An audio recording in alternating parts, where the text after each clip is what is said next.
Hello everyone and welcome back to another NASCAR Race Rundown. This is the second episode of this series, and it will feature on the ever-so-prestigious 2022 Daytona 500, where we saw the next-gen car make its super speedway debut. We saw lots of people get heartbroken and wrecked, and we saw a rookie first-time winner in the Daytona 500. Not the first time this has happened by far, but always fun when it does. So, without further ado, let's get into things by talking about, first of all, just the quality of the racing with the next gen on a super speedway race. I didn't think it was that bad. I certainly think that it could have been better. It's nowhere near as good as, 2011, 2012 plate racing. That was elite. That shit loved it. Y'all may disagree with me there, but, it was so good.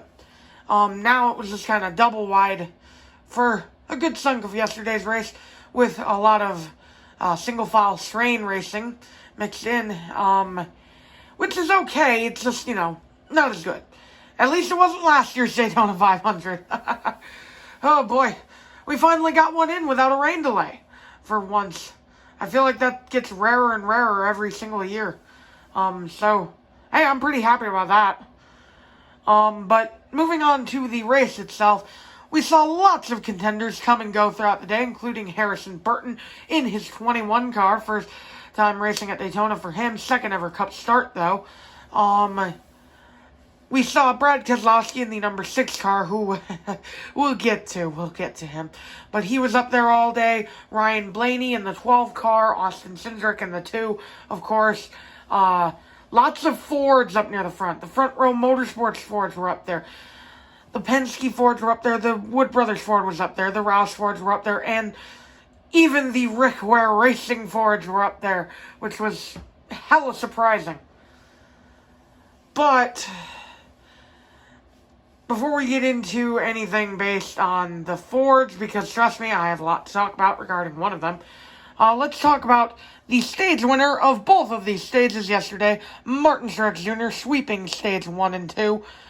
The 19 car looked strong.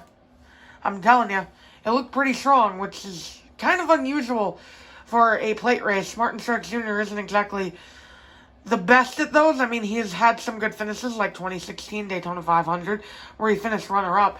But, he always tends to have misfortune, which, if y'all watched yesterday, you know that he did.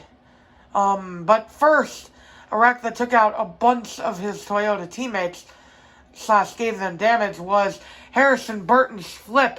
We had 2 flips in one weekend, folks. Myatt Snider in the Xfinity race going for a wild ride on Saturday, and then Harrison Burton flipping the first next-gen car on Sunday. Which, I mean, I'm just gonna say it. I don't think that could have been avoided by any means.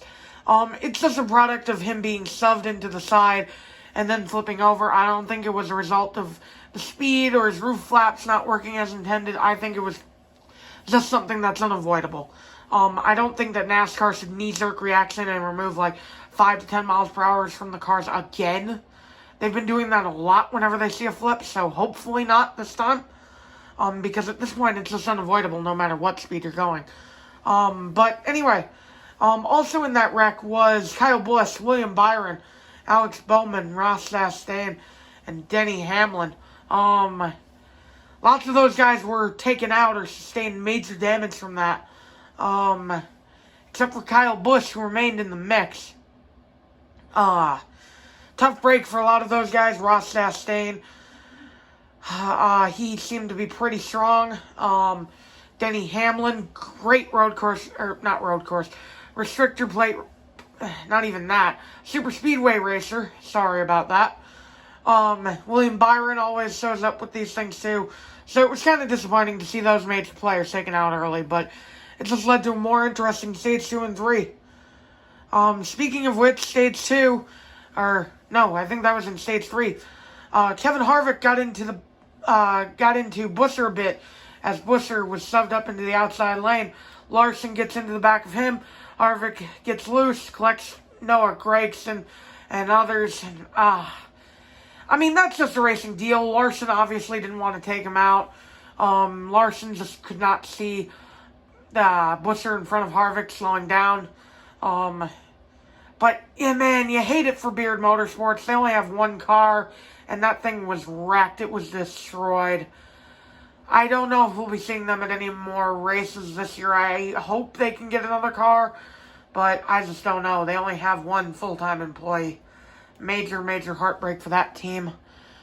Several others were involved in that wreck, too. Kurt Busch, I know Larson, Harvick, probably one or two others that I'm forgetting about off the top of my head, but you just hate to see it for the 62 team. But then, you have Brad Kozlowski. So Brad Kozlowski was the one pushing Harrison Burton when Harrison Burton got loose and flipped over.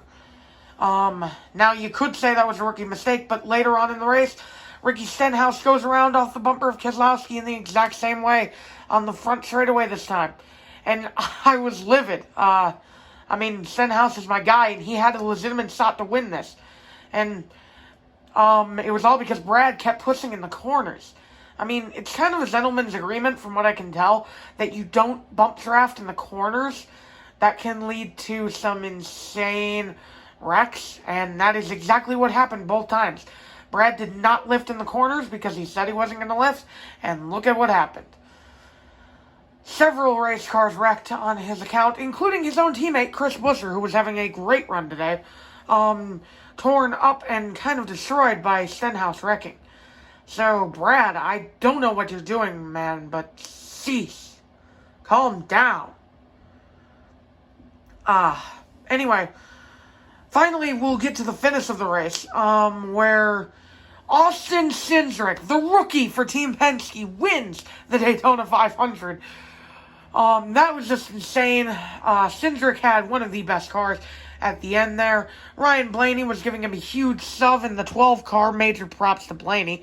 And Blaney had a huge run coming to the line, courtesy of Bubba Wallace here, but just got punted up the track by Shinzrick, and people will say that's dirty, and yeah, it kind of is, but let's be real here. If y'all were coming to the line for your Daytona 500, seeing the checkered flag for your first win in the Great American Race, I think y'all would do what Shinzrick did too.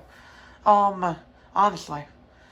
But yeah, Shinzrick won it. Bubba Wallace got second. Major heartbreak for him.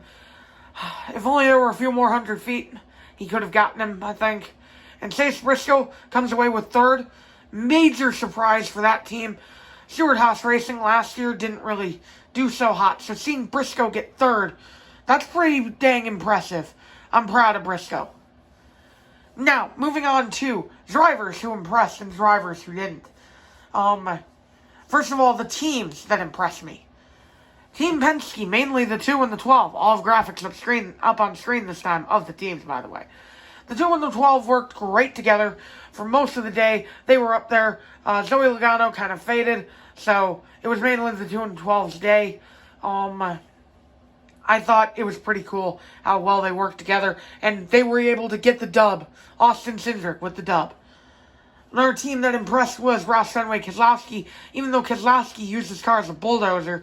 Chris Buescher was pretty good as well. They were both up front consistently, so I gotta give them props to that. They had speed. If only Kozlowski could learn how to race without wrecking people. Another team that impressed me, I cannot say this enough, is Beard Motorsports. Noah Gragson and that 62 team. Man, it really sucks that their car was destroyed, because they were bad fast at the end. I wouldn't have been surprised if Gragson could have mingled his way into a top 5, or even the win at the end of that race, if all went well, but sadly it didn't.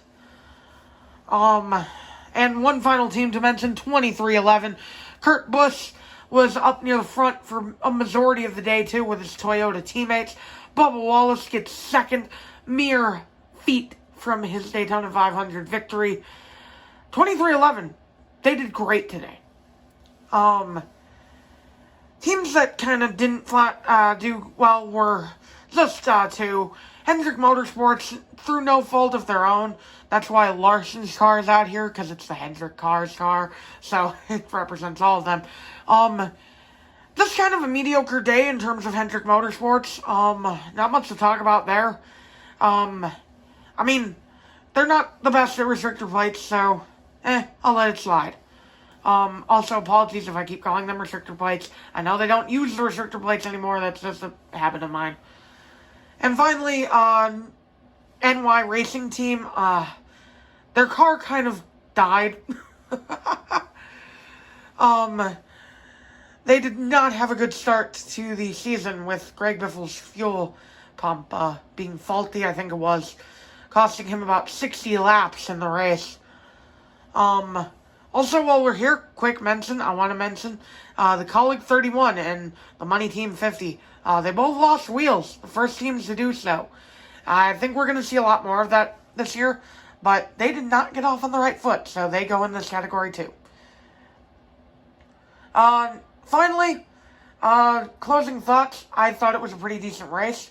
Of course, Brad Kozlowski being the Stenhouse of the race, and Stenhouse racing a clean race for Stenhouse standards, I thought he, kind of sobered up a bit from his wrecky Spinhouse phase. Shame that he was taken out by somebody else doing exactly what he used to do, though. But other than Brad Kozlowski destroying a fair chunk of cars, I thought it was pretty good. We had a lot of players up in the race, including David Reagan. Want to shout out him real quick. In the 15 car, Cody Ware also did pretty good for a Rick Ware car. And just overall, really good racing. I'm excited to see what happens at Talladega in April. Hopefully NASCAR doesn't neuter the package between now and then. And yeah, Austin Shinzrick, your Daytona 500 winner. That being said, that's my closing thoughts. Catch y'all in the next race rundown. Bye!